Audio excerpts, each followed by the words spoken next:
You don't have eggs, or perhaps you're allergic to eggs. Let me show you a very simple pancake mix that you can make and store for months. The recipe is so simple, you'll be amazed that you put it together. And trust me, it's a good one, so you might want to stick around for this. Let's get started. So, if you've been around for some time, you know that I like to do my flour stuff in my sink, okay, because of cleanup purposes. So, I'm going to go ahead and sift my flour into a bowl. The measurements for the recipe will be in the description box, but I'll still go ahead and mention them in the video. So I'm going to be using 2 cups of flour for this particular recipe.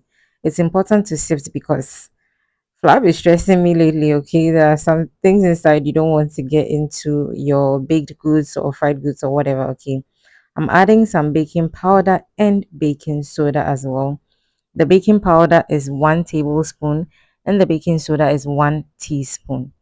I'll go ahead and sift that also into the flour, and then I'll add some sugar. I use 2 tablespoons for this recipe. That's because we add honey after we fry the pancakes, but you can do 3 if you don't add anything to your pancakes. And I also went in with 3 tablespoons of powdered milk. I'll give this a very good mix to ensure all the ingredients are very well combined. The last ingredient I'm going to be adding is some salt, and that brings everything together. After mixing everything together beautifully, I'll go ahead and transfer the mixture into an airtight container. So I'll be using this jar. Whatever you're going to be using to store this mixture, make sure it's airtight, okay? So do or use whatever rocks your boat, okay? So this is my homemade pancake mix, and it can last for 2 months. Obviously, this will not last for 2 months because of the quantity, but that's to give you an idea. Okay, so let's test it. So I used the same bowl to do the mix, and I'm not going to wash it. Okay, I'm just going to transfer 1 cup of our pancake mix into the bowl, and then go ahead and add 3/4 cups of water. So depending on how thick or thin you want your pancake, just adjust the water, okay? But I realized that this 1 cup to 3¼ cups of water works perfectly. I'll show you very soon. So once this mixture is mixed beautifully, this is the consistency we are going for. I know there are a lot of skeptics who think we can't achieve the pancake without the egg, but I'm going to show you very soon, okay?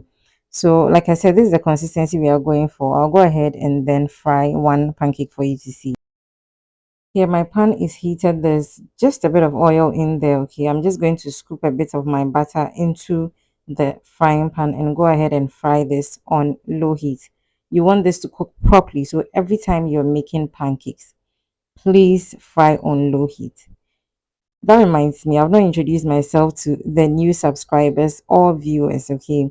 My name is Yasmi, and this is my channel, Taste and Bloom. You're so welcome. Please subscribe if you haven't already. So, with the remaining of the mixture, I went ahead to add 1 egg because I want us to compare with an egg and without an egg, okay? Though that is not the purpose of this video. So once the first one is done, I'll go ahead and fry the one that has the egg. And then in the end, you can be the judge, okay?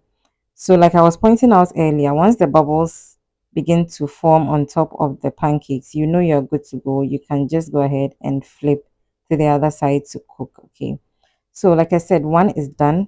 We're going to go ahead and fry the mixture that has the egg in there, okay? So easy does it.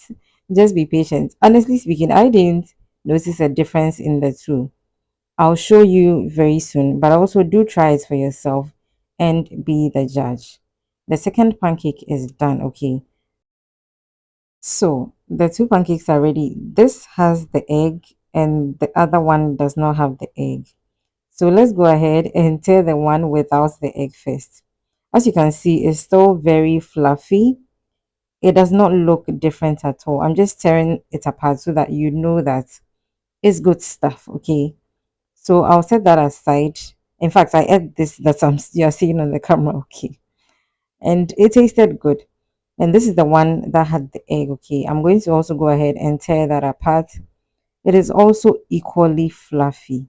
So whichever rocks your boat, you're good to go. There is not much difference. In fact, there's no difference at all, even in the taste.